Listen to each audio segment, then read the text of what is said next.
Hi friends, welcome back to my channel Vasu Kannada logs. Friends, ಇವತ್ತಿನ video ಏನಂದರೆ, ನಾನು ಇವತ್ತು ಡೈಲಿ ಮಾರ್ನಿಂಗ್ ಲಾಗ್ ಮಾಡ್ತಾಯಿದ್ದೀನಿ. ನನ್ನ ಡೈಲಿ ರೊಟೀನ್ ಹೇಗಿರುತ್ತೆ ಅಂತ ಈ ಲಾಗಲ್ಲಿ ತೋರಿಸ್ತಾ ಇದ್ದೀನಿ ನಿಮಗೆ. ಹಾಗೆ ನಾನು ಹಾಕೋ ವೀಡಿಯೋಸ್ ನಿಮ್ಗೆ ಇಷ್ಟ ಆದರೆ ದಯವಿಟ್ಟು ಸಬ್ಸ್ಕ್ರೈಬ್ ಮಾಡ್ಕೊಳ್ಳಿ. ಹಾಗೆ ನಿಮ್ಮ ಸಪೋರ್ಟ್ ನಂಗೆ ತುಂಬ ಬೇಕಿದೆ. ಬನ್ನಿ ಈ ಲಾಗ್ ಹೇಗಿರುತ್ತೆ ಅಂತ ನೋಡೋಣ. ಆ್ಯಂಡ್ ಇವತ್ತು ಶ್ರಾವಣ ಶನಿವಾರ ಆಗಿರೋದ್ರಿಂದ ಪೂಜೆ ಎಲ್ಲ ಮಾಡಬೇಕು, ಮನೆ ಕೆಲಸ ಎಲ್ಲ ಮಾಡಬೇಕಾಗುತ್ತೆ. ಸೊ ಇವತ್ತು ನಾನು ಸ್ವಲ್ಪ ಅರ್ಲಿಯೇ ಎದ್ದಿದ್ದೆ. ಇವಾಗ ಟೈಮ್ ಬಂದು ಆಲ್ಮೋಸ್ಟ್ 6 ಆಗ್ತಿದೆ. ಸ್ವಲ್ಪ ಲೇಟೇ ಆಯಿತು. 5 o'clockಗೆ ಎದ್ದೇಳಬೇಕಿತ್ತು. ಸೊ ಎದ್ದೇಳೋಕ್ಕಾಗಿಲ್ಲ. ಇನ್ನು ಈಗ ಬಂದು ನಾನು ಮನೆಯೆಲ್ಲ ಕ್ಲೀನ್ ಮಾಡಿಕೊಂಡು ಇನ್ನು ಟಿಫನ್ ಮಾಡಿ ಇನ್ನು ನನ್ನ ಮಗುಗೆ ಸಹ ಅವಳಿಗೂ ತಿನ್ನಿಸಿ ಇನ್ನು ಮತ್ತೆ ಒಂದು 11 ಗಂಟೆ ಹಂಗೆ ಪೂಜೆ ಮಾಡಬೇಕು. ಆಲ್ಮೋಸ್ಟ್ ನಾನು ಕ್ಲೀನ್ ಮಾಡೋ ಅಷ್ಟಿಗೆ 10 ಗಂಟೆ ಆಗಿಬಿಡುತ್ತೆ. ಇನ್ನು ನಾನು ಫ್ರೆಶ್ ಅಪ್ ಆಗಿ ದೇವ್ರ ದೀಪ ಎಲ್ಲ ಅಂಟಿಸೋ ಅಷ್ಟಿಗೆ 11:30 ಹಂಗೆ ಆಗುತ್ತೆ ಟೈಮು. ಇನ್ನು ಈಗ ಫಸ್ಟ್ ಮನೆಯಲ್ಲೆಲ್ಲ ನಾನು ಫಸ್ಟ್ ಎದ್ದಿದ ತಕ್ಷಣ ನಾನು ಕಸ ಗುಡಿಸ್ಕೊಂಡ್ಬಿಡ್ತೀನಿ. ಆಮೇಲೆ ನನ್ನ ಮಗಳಿಗೆ ಹಾಲು ಕಾಯಿಸ್ಕೊಟ್ಟು ಅವಳಿಗೆ ಇನ್ನು ಕೂಡಿಸಿ ಇನ್ನು ಮತ್ತೆ ಟಿಫನ್ ರೆಡಿ ಮಾಡ್ಕೊತೀನಿ. ಇವಾಗ ಇನ್ನು ನನ್ನ ಮಗಳಿಗೆ ಹಾಲು ಕಾಯಿಸ್ಕೊಡ್ತಾಯಿದ್ದೀನಿ. ನಮ್ಮ ಮನೇಲಿ ನಾವು ಕಾಫಿ ಅನ್ನೋದು ನಮ್ಗೆ ಅಭ್ಯಾಸ ಇಲ್ಲ. ಸೊ ಅವಳಿಗೆ ಮಾತ್ರನೇ ನಾವು ಬರೀ ಹಾಲು ಮಾತ್ರ ಕಾಯಿಸ್ಕೊಡ್ತೀನಿ. ನಾನು ಯಾವಾಗೋ ಒಂದೊಂದು ಸರಿ ಮಾತ್ರ ನಾನು ಕಾಫಿ ಕುಡಿತೀನಿ, ಅದು ಕುಡಿಬೇಕು ಅನಿಸಿದಾಗ ಮಾತ್ರ. ಇನ್ನು ನಮ್ಮ ಹಸ್ಬೆಂಡ್ ಬಂದು ಅವರು ಕುಡಿಯೋದಿಲ್ಲ, ಕಾಫಿ ಟೀ ಏನೂ ಕುಡಿಯೋದಿಲ್ಲ. ಸೊ ಇನ್ನು ನನ್ನ ಮಗಳಿಗೆ ಮಾತ್ರ ನಾನು ಒಂದು ಗ್ಲಾಸಷ್ಟು ಕಾಯಿಸ್ಕೊಡ್ತೀನಿ ಅವಳಿಗೆ ಯಾವಾಗೂ.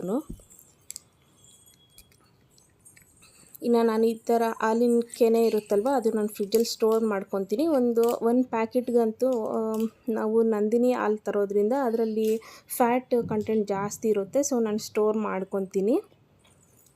ಅದನ್ನು ಬೇಕಾದರೆ ನಾವು ಬೆಣ್ಣೆಯಾಗಿ ಯೂಸ್ ಮಾಡ್ಕೋಬೋದು, ಇಲ್ಲ ತುಪ್ಪ ಆದರೂ ಮಾಡ್ಕೋಬೋದು. ನಾನು ಟಿಫನ್ಗೆ ಬಂದು ಲೆಮನ್ ರೈಸ್ ಮಾಡೋಣ ಅಂತ ಎಲ್ಲ ರೆಡಿ ಮಾಡ್ಕೊತಾ ಇದ್ದೀನಿ. ನಮ್ಮ ಮನೇಲಿ ಬೇರೆ ಗ್ಯಾಸ್ ಆಗೋಗ್ಬಿಟ್ಟಿದೆ. ಸೊ ಕರೆಂಟ್ ಸ್ಟವನ್ನೇ ಯೂಸ್ ಮಾಡ್ಕೊತಾ ಇದ್ದೀನಿ. ಈ ಕರೆಂಟ್ ಸ್ಟವ್ ಬಂದು ಬರೀ ಸ್ಟೀಲ್ ಪಾತ್ರೆ ಮಾತ್ರ ಇಕ್ಬೋದು, ಬರೀ ಸಿಲ್ವರ್ ಅಲ್ಯೂಮಿನಿಯಂ ಆ ಥರ ಯಾವುದೂ ಇಕ್ಕೋಕ್ಕಾಗೋದಿಲ್ಲ, ಬರೀ ಸ್ಟೀಲ್ ಮಾತ್ರ ಇಕ್ಬೋದು. ಸೊ ಅದಕ್ಕೆ ಒಂದು ಸ್ವಲ್ಪ ಲೇಟ್ ಆಗುತ್ತೆ ಎಲ್ಲನೂ ಮಾಡೋ ಅಷ್ಟೊತ್ತಿಗೆ. ಸೊ ಅದಕ್ಕೆ ಸಿಂಪಲ್ಲಾಗಿ ಲೆಮನ್ ರೈಸ್ ಮಾಡಿಬಿಡೋಣ ಅಂತ ಇವಾಗ ರೈಸ್ಗೂ ಸಹ ಇಕ್ಕೊತಾ ಇದ್ದೀನಿ. ಗ್ಯಾಸ್ ಇದ್ದರೆ ಬೇಗನೆ ಮಾಡಿಬಿಡ್ಬೋದು. ಈ ಕರೆಂಟ್ ಸ್ಟೋವಲ್ಲಿ ಸ್ವಲ್ಪ ಲೇಟ್ ಆಗುತ್ತೆ ಮಾಡೋದು. ಇನ್ನು ಇನ್ನು ನಮ್ಮ ಹಸ್ಬೆಂಡು ಡ್ಯೂಟಿಗೆ ಹೋಗ್ತಾರೆ. ಸೊ ಅದಕ್ಕೇ ಟಿಫನ್ ಸಹ ಬೇಗನೆ ಮಾಡಿಬಿಡ್ತಾಯಿದ್ದೀನಿ. ಪೂಜೆ ಬೇಕು ಅಂದರೆ ಮತ್ತೆ ಲೇಟಾಗಿ ಮಾಡಿಕೊಂಡ್ರೆ ಆಗುತ್ತೆ ಅಂತ. ಇನ್ನು ದೇವಸ್ಥಾನಕ್ಕೆ ಬೇರೆ ಹೋಗಬೇಕಾಗಿತ್ತು. ದೇವಸ್ಥಾನಕ್ಕೆ ಟೈಮ್ ಇದ್ದರೆ ಹೋಗೋದು, ಇಲ್ಲ ನೆಕ್ಸ್ಟ್ 3rd Saturday ಹೋಗೋಣ ಅಂತ ಅಂದ್ಕೊಂಡಿದ್ದೆ. ಟೈಮ್ ಇದ್ದರೆ ಹೋಗಿ ಬರೋದು, ಇಲ್ಲ ನಮ್ಮ ಮನೆ ಹತ್ರನೇ ಒಂದು ಜಸ್ಟ್ ಒಂದು 500 ಮೀಟರ್ಸಲ್ಲಿ ಶನಿಮಹಾತ್ಮ ದೇವಸ್ಥಾನ ಇದೆ. ಆಲ್ಮೋಸ್ಟ್ ಎಲ್ಲರೂ ಶನಿವಾರಗಳು ಶ್ರಾವಣ ಮಾಸದಲ್ಲಿ ಶನಿಮಹಾತ್ಮ ದೇವಸ್ಥಾನಕ್ಕೆ ಹೋಗಿ ಬರ್ತಾರೆ. ಆ್ಯಂಡ್ ಮನೆಯೆಲ್ಲ ಕ್ಲೀನ್ ಮಾಡಿಕೊಂಡು ಎಷ್ಟು ಬಿಫೋರ್ 1 ಡೇನೇ ಕ್ಲೀನ್ ಮಾಡ್ಕೊಂಬಿಟ್ರೆ ಇಷ್ಟೊಂದು ಇರೋದಿಲ್ಲ. ಬೆಳಗ್ಗೆನೇ ಸ್ನಾನ ಮಾಡಿಕೊಂಡು ಪೂಜೆ ಮಾಡ್ಕೊಂಬಿಡ್ಬೋದು. ನನಗೇನು ಅಂದರೆ ನನಗೆ ಆ ದಿನವೇ ಎಲ್ಲ ಕ್ಲೀನ್ ಮಾಡಿ ಪೂಜೆ ಮಾಡಿದ್ರೆ ಏನೋ ಒಂಥರ ನೆಮ್ಮದಿ ಸಿಗುತ್ತೆ. ಮುಂಚೆನೇ ಕ್ಲೀನ್ ಮಾಡಿಬಿಟ್ರೆ ಏನೋ ಒಂಥರ ನಮಗೆ ಅಷ್ಟು ಕ್ಲೀನ್ನೆಸ್ ಅನಿಸೋದಿಲ್ಲ. ಮಾರ್ನಿಂಗ್ ಕ್ಲೀನ್ ಮಾಡಿ ಎಲ್ಲ ದೇವ್ರ ದೀಪ ಅಂಟಿಸಿದ್ರೆ ಒಂಥರ ಏನೋ ಪೀಸ್ಫುಲ್ಲಾಗಿರುತ್ತೆ ಆ ದಿನ ಎಲ್ಲ. ಆ್ಯಂಡ್ ನೀವೆಲ್ಲ ಈ ಶ್ರಾವಣ ಮಾಸದಲ್ಲಿ ಹೇಗೆಲ್ಲ ಪ್ರಿಪ್ರೇಷನ್ಸ್ ಮಾಡ್ತೀರಾ ಅಂತ ಕಮೆಂಟ್ ಮಾಡಿ. ಹಾಗೆ ನನ್ನ ವೀಡಿಯೋಸ್ ಸಹ ನೀವು ನೋಡ್ತಾ ಇದ್ದರೆ ದಯವಿಟ್ಟು ಸಬ್ಸ್ಕ್ರೈಬ್ ಮಾಡಿಕೊಡಿ. ಹಾಗೆ ಕಮೆಂಟ್ ಮಾಡಿ ಹೇಗೆ ಅನಿಸ್ತು ಅಂತ. ಆ್ಯಂಡ್ ಮಕ್ಕಳಿರೋ ಮನೆಯಲ್ಲಂತೂ ತುಂಬಾ ಕಷ್ಟ. ಯಾವ ಟೈಮ್ಗೆ ಏನು ಮಾಡಬೇಕು ಅಂತಲೇ ಗೊತ್ತಾಗೋದಿಲ್ಲ. ಈಗ ನನ್ನ ಮಗಳಿಗೆ ನೋಡಿ ಹಾಲು ಕಾಯಿಸಿಕ್ಕಿದ್ದೀನಿ. ಅವಳು ಕುಡಿಯೋ ಅಷ್ಟಿಗೆ ಇನ್ನು ಒಂದು 15-20 ಮಿನಿಟ್ಸ್ ಅಲ್ಲೇ ಸರೋಗ್ಬಿಡುತ್ತೆ. ಇನ್ನು ಅವಳಿಗೆ ಮತ್ತೆ ಟಿಫನ್ ತಿನ್ನಿಸಿ ನಾನು ಫ್ರೆಶ್ ಅಪ್ ಆಗೋ ಅಷ್ಟಿಗೆ ಆಲ್ಮೋಸ್ಟ್ 10 o'clock ಆಗೇ ಹೋಗುತ್ತೆ. ಆ್ಯಂಡ್ ಇನ್ನು 11 o'clock ಒಳಗಡೆ ದೇವ್ರ ದೀಪ ಅಂಟಿಸ್ಬಿಡ್ಬೇಕು. ಇಲ್ಲ ಅಂದರೆ ಮಧ್ಯಾಹ್ನ ಹೊತ್ತಂದರೆ ಯಾರೂ ಅಂಟಿಸೋದಿಲ್ಲ. ಇನ್ನು ಸಾಯಂಕಾಲನೇ ಪೂಜೆ ಮಾಡಬೇಕಾಗುತ್ತೆ. ಸೊ ಅದಕ್ಕೇ ಸ್ವಲ್ಪ ಬೇಗ ಮಾಡ್ಕೊತಾ ಇದ್ದೀನಿ. ಇನ್ನು ಅವಳಿಗೆ ಔಟ್ಸೈಡ್ ಎತ್ಕೊಂಡೋಗಿ ಅಲ್ಲಿ ಇಲ್ಲಿ ತೋರಿಸ್ಕೊಂಡೆ ಕುಡಿಬೇಕು. ಒಂದೊಂದು ಸರಿ ಕುಡಿದು ಬಿಡ್ತಾಳೆ, ಒಂದೊಂದು ಸರಿ ಹಠ ಮಾಡ್ತಾಳೆ. ಸೊ ಅದಕ್ಕೇ ಔಟ್ಸೈಡ್ ಎತ್ಕೊಂಡೋಗಿ ಅಲ್ಲಿ ಇಲ್ಲಿ ತೋರಿಸ್ಕೊಂಡು ಕುಡಿಸ್ಬೇಕಾಗುತ್ತೆ ಅವಳಿಗೆ ಹಾಲನ್ನು. ಮಕ್ಕಳೆಲ್ಲ ಆಲ್ಮೋಸ್ಟ್ ಆಲ್ ಎಲ್ಲರೂ ಹಂಗೇ, ಯಾರೋ ರೇರ್ ಒಬ್ಬೊಬ್ಬರು ಪಾಪ ಕೊಟ್ಟಿದ ತಕ್ಷಣ ಕುಡಿದು ಬಿಡ್ತಾರೆ. ಇವಳಿಗೂ ಒಂದೊಂದು ಟೈಮ್ ಕೊಟ್ಟಿದ ತಕ್ಷಣ ಇದ್ದಿದ್ದತ್ರೇ ಕುಡಿದು ಬಿಡ್ತಾಳೆ, ಇಲ್ಲ ಅಂದರೆ ಔಟ್ ಸೈಡ್ ಹೋಗಬೇಕು, ಆ ಕಡೆ ಹೋಗಬೇಕು ಅಂತ ತೋರಿಸ್ತಾ ಇರ್ತಾಳೆ.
ಇನ್ನು ಮನೆ ಎಲ್ಲ ಕ್ಲೀನ್ ಮಾಡ್ಕೊತಾ ಇದ್ದೀನಿ. ಮನೆ ಒರೆಸ್ಬಿಟ್ರೆ ಇನ್ನು ಟಿಫನ್ ಮತ್ತು ರೆಡಿ ಮಾಡ್ಕೊತೀನಿ.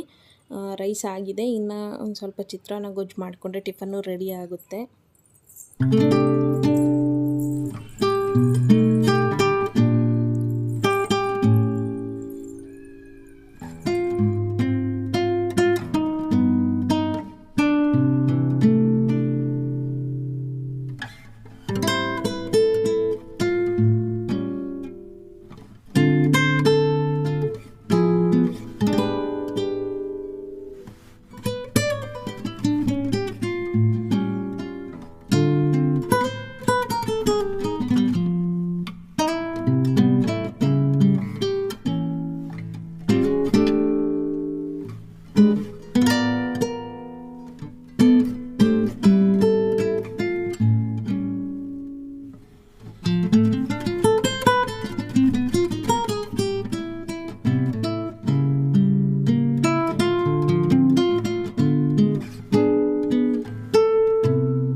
ಆ್ಯಂಡ್ ನಂಗೆ ಸಿಂಕಲ್ಲಿ ಒಂದು ಪಾತ್ರೆ ಇರಬಾರ್ದು, ನಾನು ಆವಾಗ ವಾಶ್ ಮಾಡ್ಕೊಂಡ್ಬಿಡ್ತಾ ಇರ್ತೀನಿ. ಕೆಲವರೆಲ್ಲ ಒಂದೇ ಸರಿ ಸಿಂಕ್ ತುಂಬ ಉಡ್ಡೆ ಹಾಕ್ಕೊಂಡ್ಬಿಟ್ಟಿರ್ತಾರೆ, ಆವಾಗ ತೊಳಿಯೋಕ್ಕಂತೂ ನಿಜವಾಗ್ಲೂ ತುಂಬಾ ಕಷ್ಟ ಆಗುತ್ತೆ.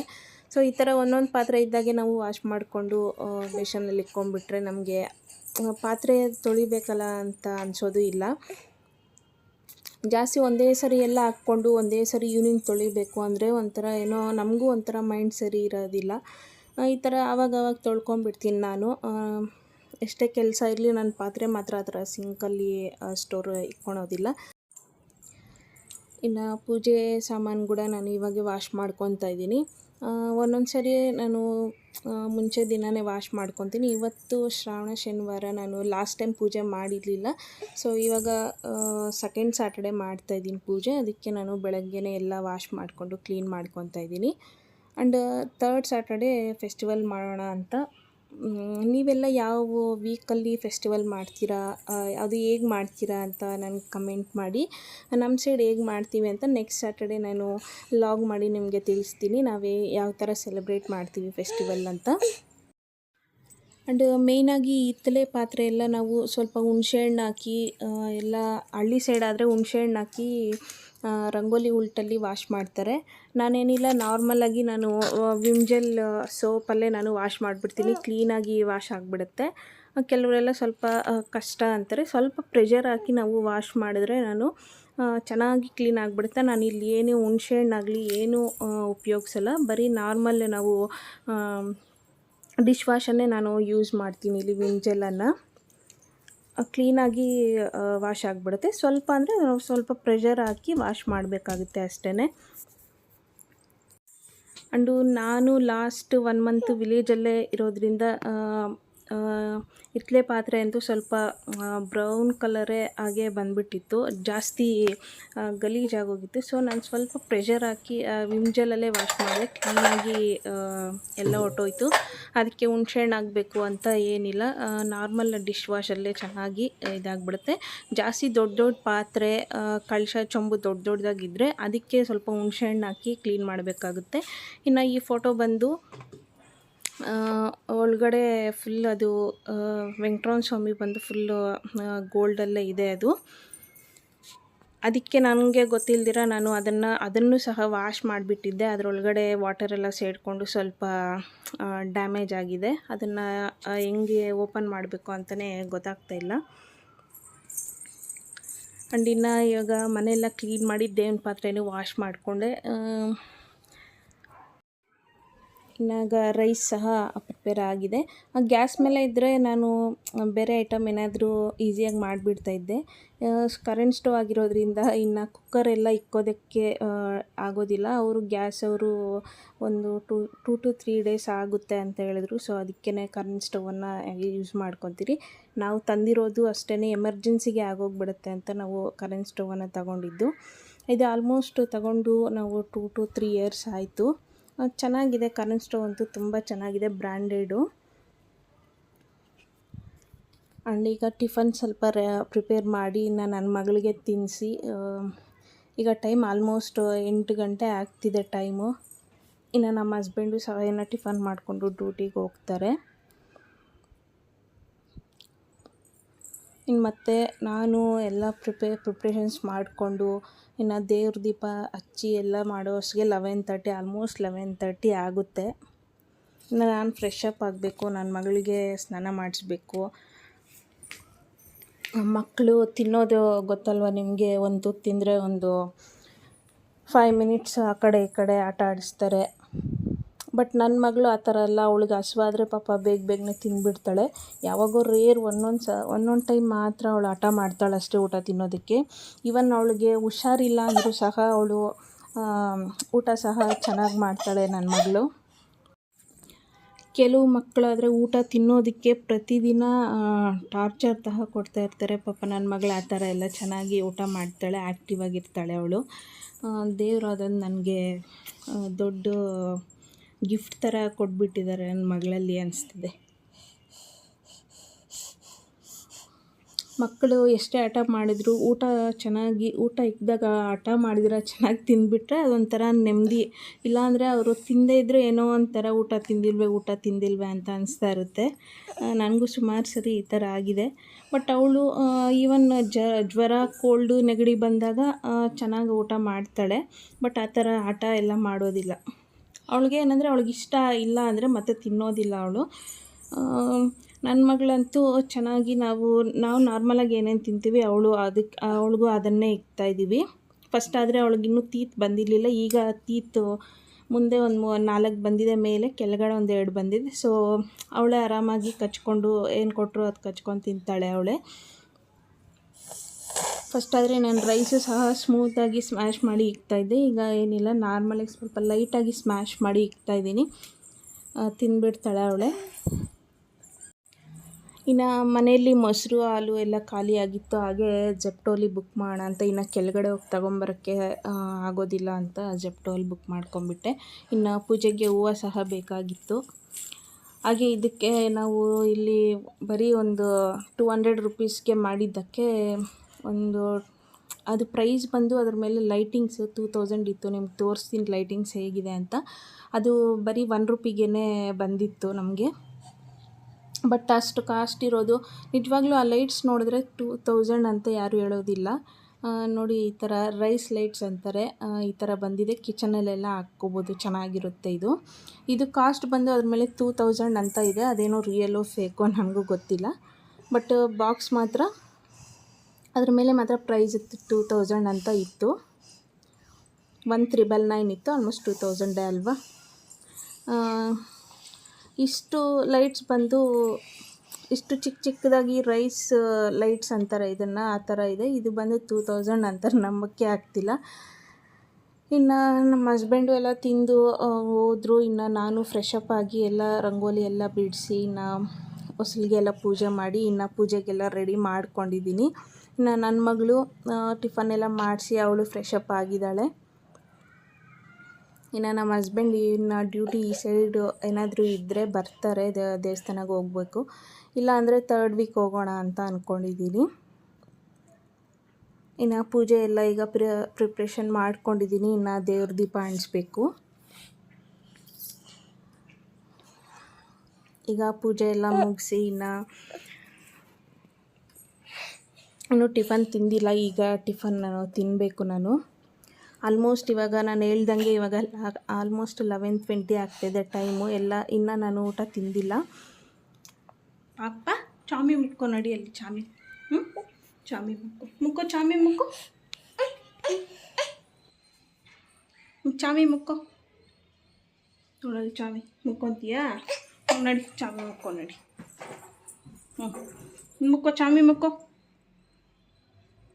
ಚಾಮಿ ಮುಕ್ಕೋ. ಆ ಕೈಯಲ್ಲಿ ಯಾ ಕೈಯಲ್ಲಿ ಆ ಕೈಯಲ್ಲಿ ಮುಕ್ಕೋ ಚಾಮಿ ಮುಕ್ಕೋ.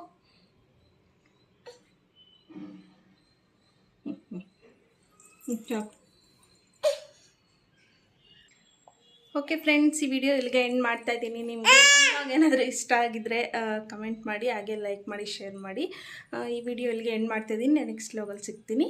Thanks for watching.